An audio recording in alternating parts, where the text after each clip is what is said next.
The Jewish community of Germany is thriving and experiencing a renaissance, as was evident at the third annual Limud Festival, which took place in mid-May at a retreat outside Berlin.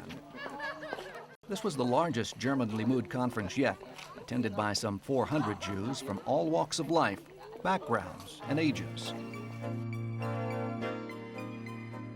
The most predominant language at the event was Russian, due to the recent massive influx of Jews from the former Soviet Union. The main challenges that the Jewish communities are facing here have to do with integration, because you have this enormous influx over the past 20 years of Russian-speaking Jews, and many of them have different attitudes towards religion because of the background in the former Soviet era. So there are a lot of questions that come up about whether they should have to become more like the established post-war community, or whether the established post-war community should start becoming a little bit more, reflecting more their majority.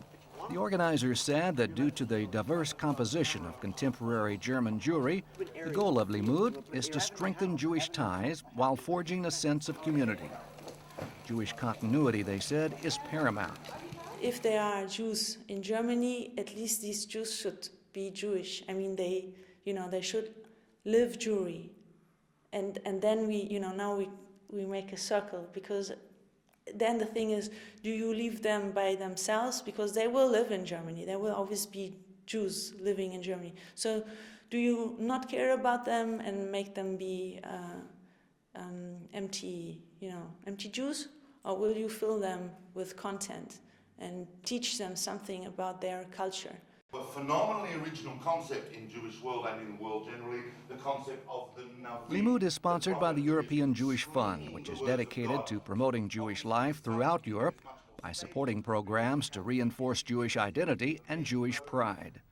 The fund also addresses threats to contemporary Jewish life, such as anti-Semitism and assimilation. Power expanding in the region, the Persians. And the great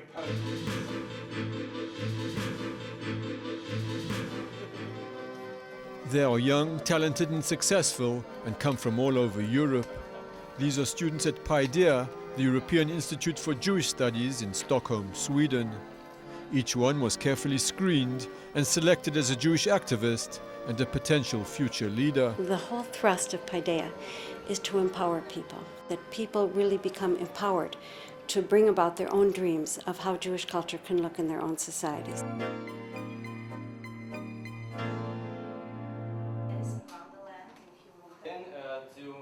PAIDEA provides an umbrella and an ability to articulate and then execute these ideas and interests that the Jewish young community has, and it gives them the format to take it from idea and thinking to actual execution and articulation. One participant was Venice resident Shaul Bassi, who is working on a proposal to revitalize Jewish life in the tourist-oriented canal town, which was once home to a large, vibrant Jewish community.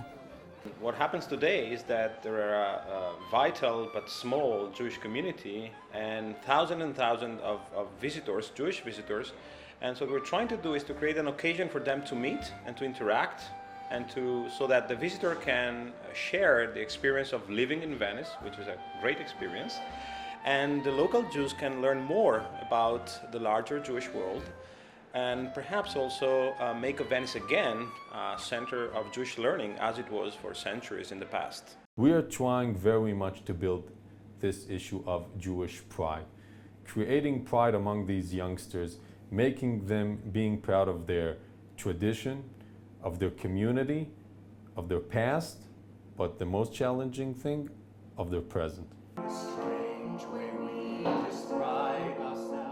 They've really tried to convince us that we're actually pioneers and leaders and activists, and that's certainly not something that we would have described ourselves as Jewish activists before this project. Young Jewish guys and ladies, how to be political leaders today, how to survive under all possible circumstances. Our customs and our tradition was the biggest security during thousands of years. and I think it will be for future as well. That's why Paideia is very important for us. It really does feel like something new and exciting is happening in Europe. Many Jews here in Israel and around the world fear that Yiddish may become a dead language, but there is powerful effort underway, especially in Eastern Europe, to revive and preserve not only the Yiddish language, but also the rich heritage that it symbolizes.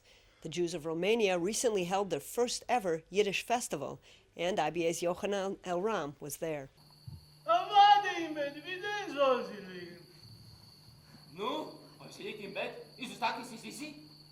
These actors in Bucharest are performing in Yiddish, the age-old Jewish language of Central and Eastern Europe.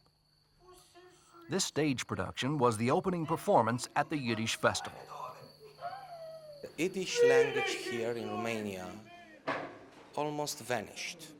Here, in the same country where the Jewish theater, the Yiddish theater started. And it's really a shame to let this heritage perish. 75% of Yiddish speakers were murdered during the Holocaust. The rest immigrated to Israel and the West. And while a tiny Jewish community remained behind, Yiddish was not heard in the streets of Romania anymore. But Yiddish theater survived.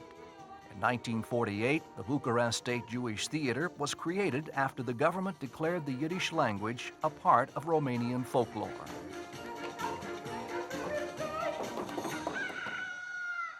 Today, finding actors who speak Yiddish is not so easy.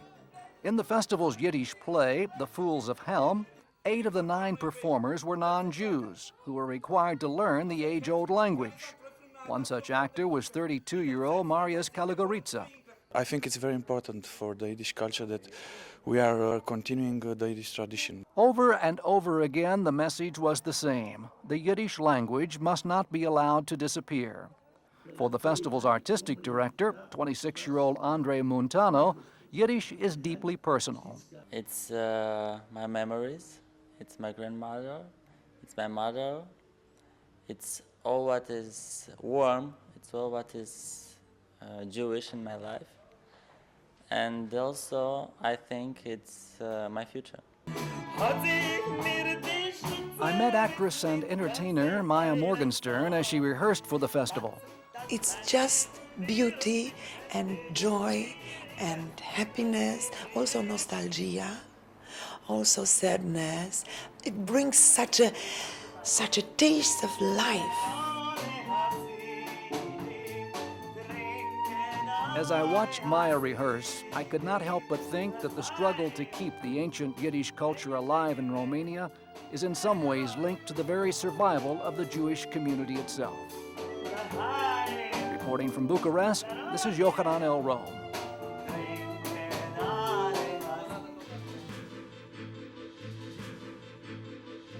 "65 years after the Holocaust, Belarusian Jewish leaders are trying to revitalize the spirit of the Jewish shtetl. One of the ways is through art. These teenage girls from 7 Eastern European countries and Israel are taking part in a program which focuses on famous Belarusian Jewish painters, all of whom grew up in a shtetl.